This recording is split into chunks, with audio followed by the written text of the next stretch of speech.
Welcome back, everyone, to the Wisdom of Laozi. Great to be back. Today, we're tackling something really fundamental, maybe even a bit uncomfortable from Lao Tzu.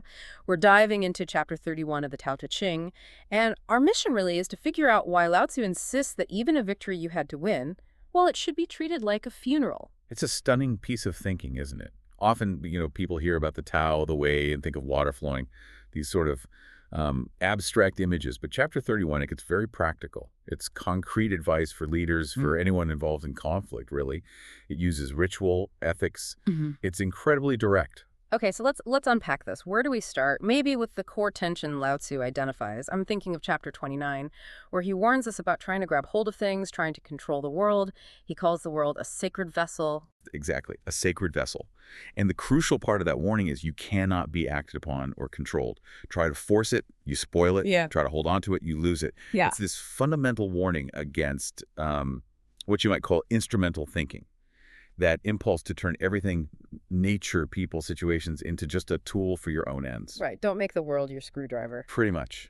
And that sets up Chapter 31 perfectly. Because Lao Tzu takes this warning about instruments and applies it to the ultimate instrument of force.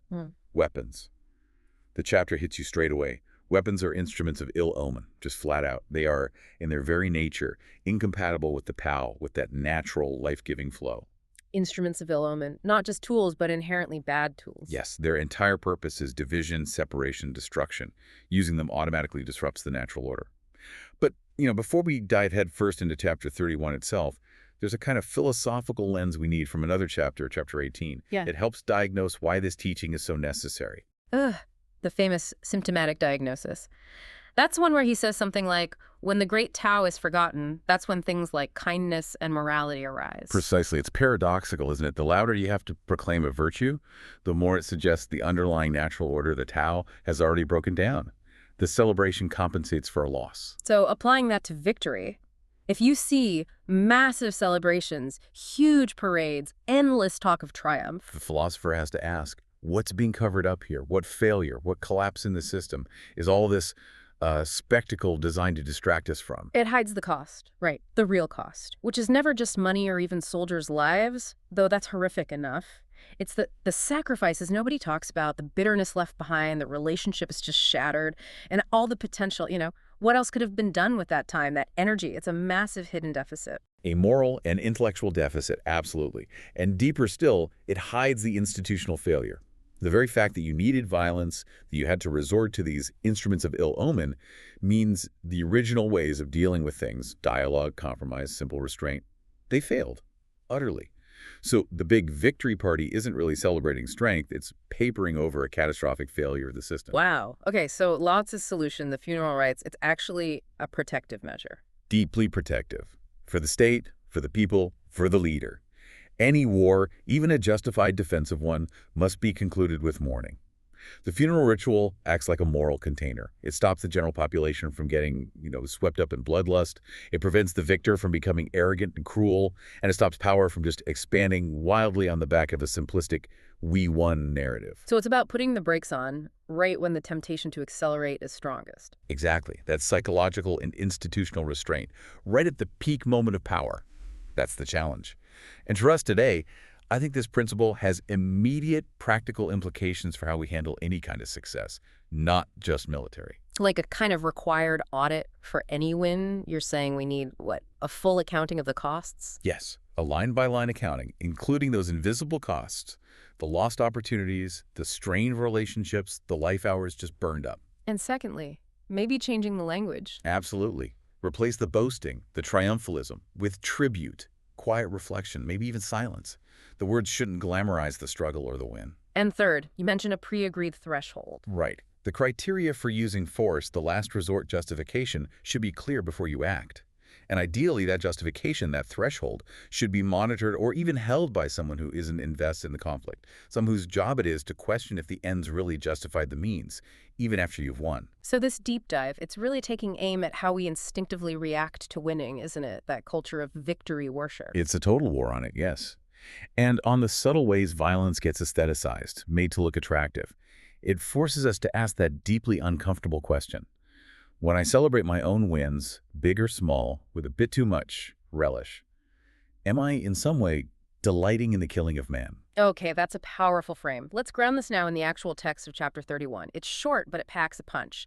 Reading it through seems essential. Agreed. I'll use the D.C. Lao translation, as it's widely recognized and gives a good sense of the standard understanding. It is because arms are instruments of ill omen, and there are things that detest them, that the one who has the way does not abide by their use. The gentleman gives precedence to the left when at home, but to the right when he goes to war. Arms are instruments of ill omen, not the instruments of the gentleman. When one is compelled to use them, it is best to do so without relish. There is no glory in victory, and so to glorify it despite this is to exult in the killing of men. One who exults in the killing of men will never have his way in the empire. On occasions of rejoicing, precedence is given to the left. On occasions of mourning, precedence is given to the right. A lieutenant's place is on the left. The general's place is on the right. This means that it is mourning rites that are observed. When great numbers of people are killed, one should weep over them with sorrow. When victorious in war, one should observe the rites of mourning. That opening line just hits you again. Arms are instruments of ill omen. You have to remember the context, right? This wasn't like today.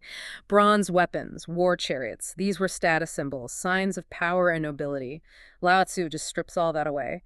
No glory, no beauty, just ill omen. Misfortune magnets. He's radically redefining their very essence. They don't just lead to misfortune. Misfortune is baked into them. Their purpose is to break things, to end life, to sever connections. Think about that chemotherapy analogy again. It's a powerful poison. You only use it because the disease may be tyranny, invasion is even worse. You might be grateful for the outcome, the survival, but you don't celebrate the chemo itself. It's inherently violent, damaging. So if a leader truly gets that, all the romantic ideas about war just evaporate. Using force becomes this heavy, regrettable, toxic necessity. Exactly. And then he immediately follows up with this instruction about left and right positioning. The gentleman gives precedence to the left when at home, but to the right when he goes to war.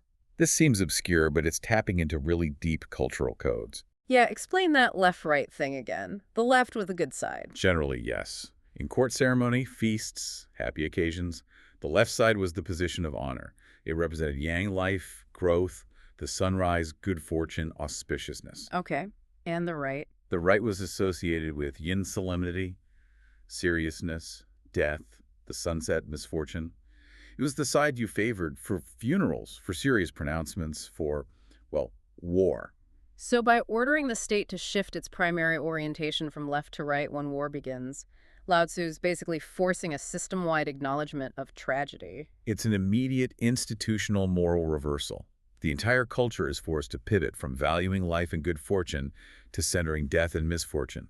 The very act of going to war is branded, ritually, as a necessary evil, a profound compromise. And if you ignore that, if you start celebrating on the good left side anyway, Then you fall under that absolutely scathing judgment. There is no glory in victory. To glorify it, despite this, is to exult in the killing of men. exulting in killing, it's such a raw phrase. It's a devastating psychological insight.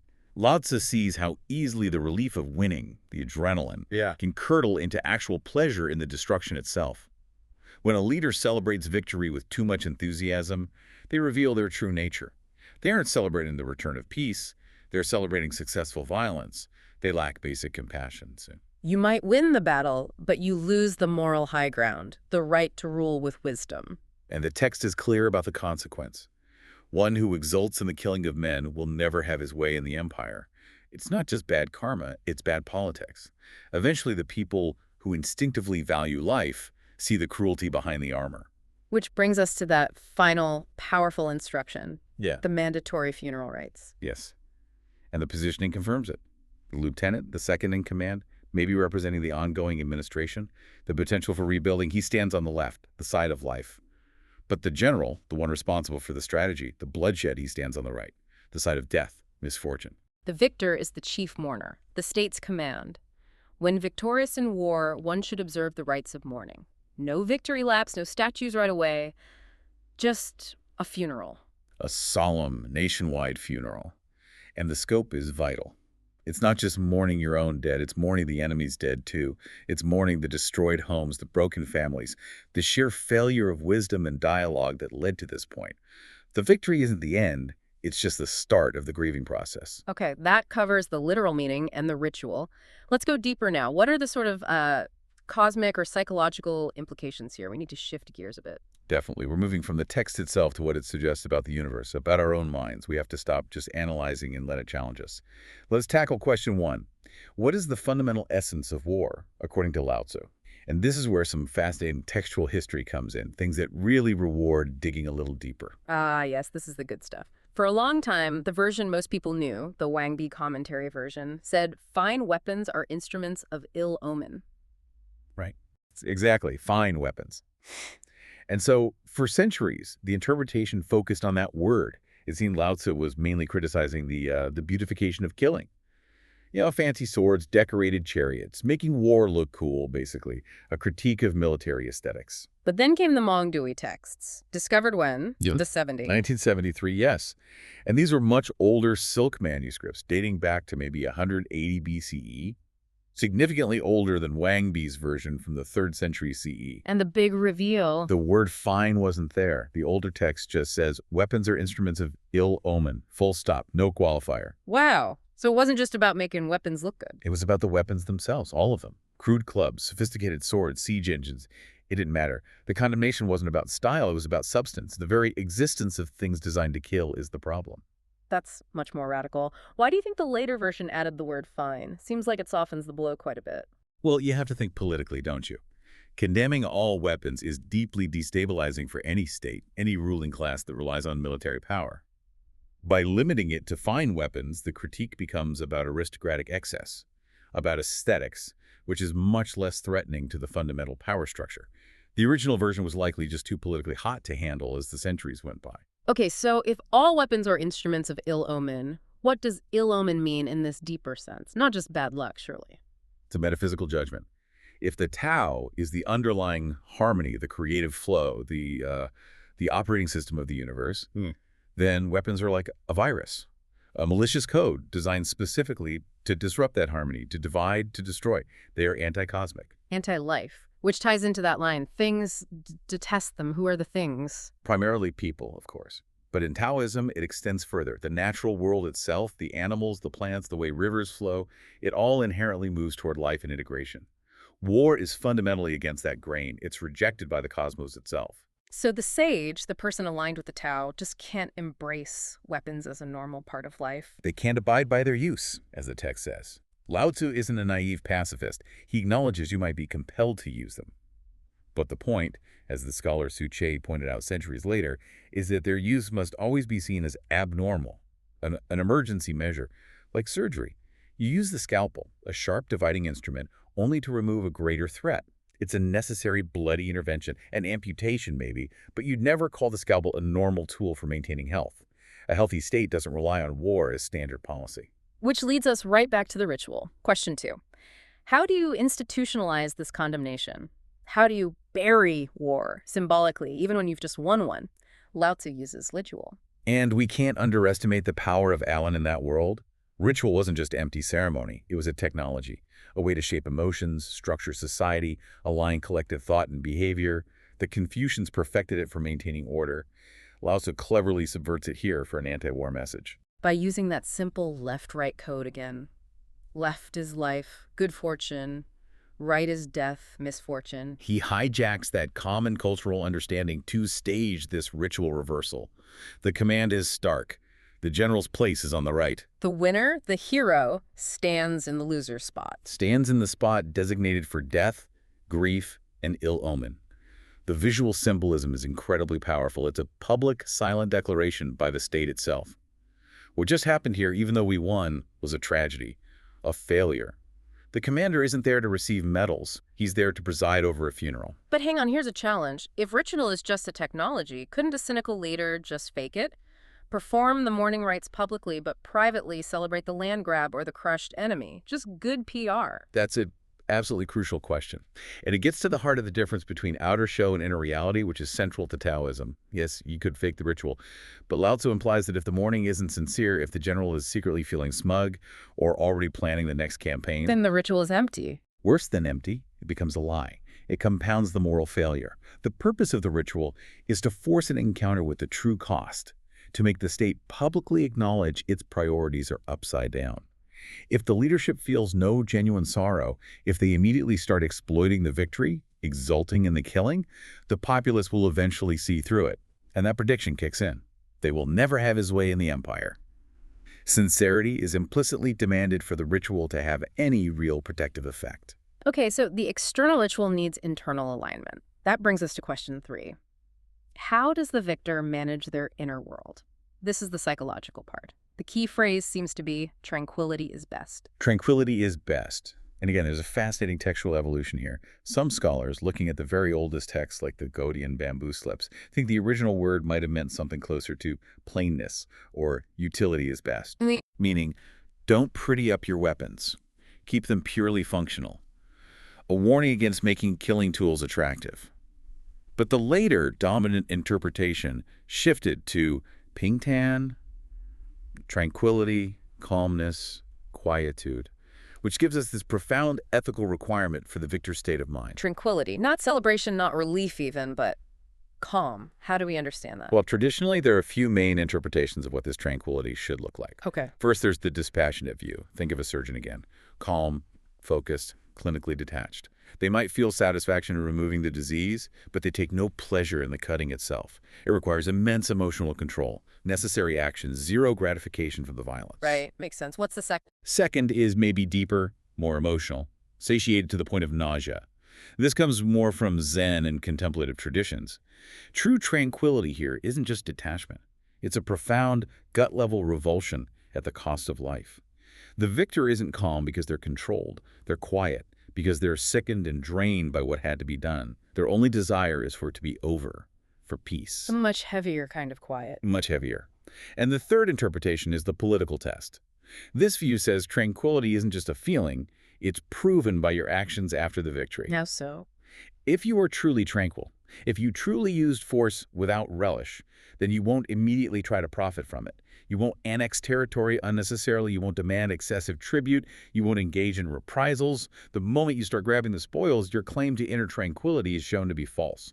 Your actions betray your alleged state of mind. So whether it's detachment, revulsion, or proven restraint, the goal is always to avoid that slippery slope of smugness. Exactly. Because Lao Tzu is crystal clear. The moment you glorify the win, the moment you feel that thrill, you are admitting you delight in the killing of men. It rips the mask of necessity off and reveals a core appreciation for slaughter. And that, he says, is political suicide in the long run. One who exults in the killing of men will never have his way in the empire. Is that just wishful thinking, or does history bear it out? Oh, history is littered with examples. Think of someone like Crassus in Rome, after he defeated Spartacus. Immense victory, immense wealth gained. But his brutal, almost gleeful crucifixion of thousands of captured slaves created such an atmosphere of fear and resentment. His power became brittle, his later end supposedly having molten gold poured down his throat. It feels like a grim historical commentary on his values. Power built on delight and cruelty consumes itself. It often does. Or Napoleon. A brilliant general, no doubt. He clearly enjoyed his victories, built an empire on them. But that very enjoyment, that inability to find tranquility, to stop, to not exult in dominating others, led directly to overreach, disaster in Russia, and ultimately exile. He couldn't observe the rites of mourning internally or externally. Power without compassion, without that tranquil restraint, tends to burn itself out. Which leads to the final big question, question 4. Okay, Lao Tzu admits sometimes you are compelled to use force. It is a last resort. So where's the wisdom in navigating that? How do you balance necessary defense with this profound moral rejection of violence? The wisdom is precisely in how you use that last resort. You treat it like that potent poison. You'd administer it with grief, with reluctance, with maximum care to minimize harm. And the instant the threat is neutralized, you stop. You immediately return to the Taoist priorities. Healing, nurturing, peace. It reminds me of that line from the military classic, The Methods of the Sima. He who loves war will perish. He who forgets war is in peril. Lao Tzu is giving us the ethical framework for that knife edge. Yes, be prepared for the peril, but never, ever fall in love with the tools of war. Use the bitter medicine, then immediately seek health. But this approach isn't without its critics, right? You mentioned Wang Fuzi. Yes, the great Ming King scholar Wang Fuzi raised a really sharp point. He looked at Lao Tzu's emphasis on mourning after the victory and asked, essentially, this is all well and good, but wouldn't true wisdom lie in preventing the conflict in the first place? Why focus so much on grieving afterward instead of avoiding the cause for grief beforehand? That's a powerful challenge. Is the funeral rite just a coping mechanism for a deeper failure? It forces us to consider if the highest path isn't managing necessary violence well, but cultivating such deep peace and preventative wisdom that wu wei, that non-interfering governance that the last resort never even comes onto the horizon. Maybe the mourning ritual, while necessary when prevention fails, can inadvertently distract from the harder work of building a society where it's never needed. A really profound question to grapple with. Absolutely. But even with Wang Fuzi's critique, Lao Tzu's instruction about mourning victory remains incredibly relevant, precisely because we, as individuals and societies, so often do fail at prevention. We find ourselves in conflict. And the universality of this idea of victory equals mourning is kind of startling, isn't it? You mentioned the UN mural in Geneva. Yes, it's striking. A huge mural in the UN building, meant to represent the highest ideals of international cooperation, titled simply Victory. And what does it show? Not soldiers raising a flag. It shows a funeral, an old woman and a younger woman grieving. It took modern civilization, shattered by 2 world wars, immense suffering to arrive, visually, at the same stark conclusion Lao Tzu reached over 2 millennia ago. Victory's true face is grief. Okay, we've explored the text, the history, the deep philosophy. Now, the really hard part. How do we make this practical? How does this ancient wisdom apply to, my life today? Right, it's easy to admire this philosophy from a distance.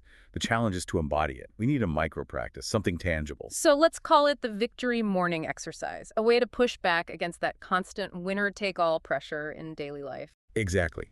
The core idea is simple. Every win has a cost. Every single time you succeed, especially in competition with others, winning an argument, getting the promotion, even just being proven right, someone or something pays a price. Maybe it's trust, maybe someone's confidence, maybe it's just a bit of warmth in the relationship. And if we just constantly celebrate these little wins, feeling smug, We're training ourselves, Pavlov style, to delight in killing on a micro level. We get addicted to the feeling of winning, which pushes us towards zero-sum thinking and damages our connections. Okay, so the goal of the exercise is to pause and see the whole picture, the gain and the cost to cultivate that inner tranquility. Precisely. To maintain your own moral authority, even in small things. So, step 1. Step 1, identify your victory moments. This requires some self-awareness. Notice that little internal flicker of satisfaction when you win a debate, when your idea gets chosen, when you secure the better deal, when you shut someone down online. Become sensitive to that feeling of, gotcha. Yeah, those little dopamine hits of being right or successful. They can be subtle. Very subtle and often socially rewarded. That's why they're insidious. They train us to see others as opponents first. Okay, I feel the smugness creeping in. Step 2. Step 2, immediately pause the celebration. The moment you feel it, hit your internal pause button. If you can, physically step away for just 3 minutes. Look out a window, go get water, close your eyes. You are intentionally entering a brief ritual space. 5 minutes. Okay. Step 3. Step 3. Conduct a funeral-style contemplation. Break it down. Minute 1. Silently name the loss. Be specific. Ask. What was damaged or destroyed here? Was it my colleague's enthusiasm? My partner's feeling of safety? The possibility of future collaboration? What am I actually mourning the loss of? An open atmosphere. Someone's dignity. Name it. Okay, identify the cost. Minute 2. Minute 2. Feel the sorrow. Or wait, this is key. Don't just analyze. Try to quietly feel the weight of that cost.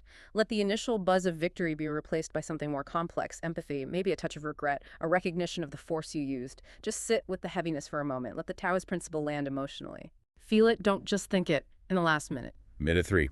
Record the insight. Doesn't have to be elaborate. Jot down on your phone or a notepad. Situation, e.g. team meeting. 1, our proposal chosen. Paid, Sarah's confidence, team rivalry. Feeling, regretful, heavy, quiet. Just a few words to anchor the experience. Let's make this concrete. Workplace example. My idea beats my colleagues. I pause. Minute 1. I name the loss. Maybe their public confidence took a hit. Maybe I just increased the feeling of competition instead of collaboration. Minute 2, I feel a bit hollow, actually. Less triumphant, more aware of the dynamic. Minute 3, jot down, meeting win cost, team spirit, feeling, ambivalent. Perfect. And notice step 4 is adjust your follow-up action. How does that brief mourning change how you interact with Sarah afterward? Maybe you don't boast. Maybe you sincerely ask for her input on implementing your idea, acknowledging the value in her approach too. You act with more grace. Or the classic family argument. I win. I prove my point definitively. Pause. Minute 1. I name the loss, my partner feels unheard, maybe defensive, the warmth in the room drops. Minute 2, I feel the distance created by my correctness. Minute 3, argument 1, point cost. Connection feeling empty. And the follow-up. Maybe instead of demanding an apology or basking in rightness, you initiate reconciliation. Yeah. You prioritize the relationship over the need to be right. And online, that perfect takedown comment. Pause. Minute 1, lost civil discourse, the other person's willingness to engage, maybe just basic respect. Minute 2, feel the ugliness of online conflict.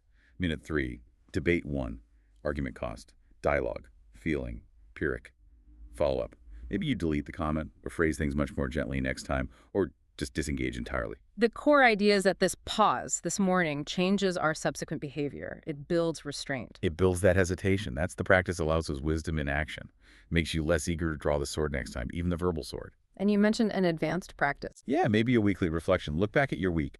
How much energy went into winning arguments, deals, status games? How much went into creating, connecting, supporting, listening? Where did the real lasting satisfaction come from? It's rarely the victories. So this exercise isn't just about feeling bad after winning. It's about retraining ourselves to value connection over conquest. Exactly. It helps you become someone who embodies the way, who understands the last resort principle intuitively, because you consistently recognize the cost of force. True strength emerges from that reverence for life, even in small interactions. Okay, let's try to bring this all together. We've journeyed through Chapter 31, its context, its depth, and even a way to practice it.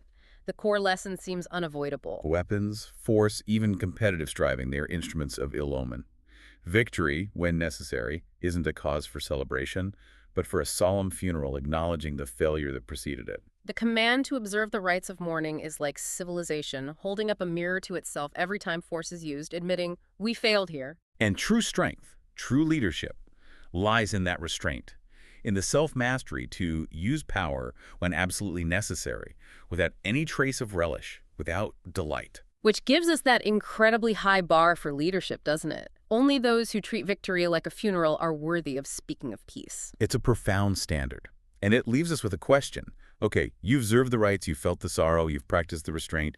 Where do you go next? Where do you retreat to after the noise of conflict dies down? And the answer, Lao Tzu suggests, is back to the source, back to the quiet foundation. Back to the nameless constant way. Which brings us to Chapter 32. Chapter 32. The Tao is constant and nameless, simple. And the crucial part, if rulers can hold on to this fundamental simplicity, this uncarved block. The world cannot master it. And the people will find their own order, become righteous of their own accord. Order without force, greatness without claiming power. But wait, how does that work? Our whole world runs on naming, defining, controlling. We create order with laws, categories, complex systems. Why does Lao Tzu say retreat to the nameless and the simple? That's the mystery, isn't it? How does this profound simplicity, which doesn't issue commands or claim credit, somehow cause things to fall into place, people to find balance? Why does real, enduring power seem to spring from this namelessness, this lack of complexity? What is the mechanism of nameless governance? Yeah, it's exactly what we'll explore next time. The power hidden within the uncarved block. Looking forward to it. Join us then for the next deep dive.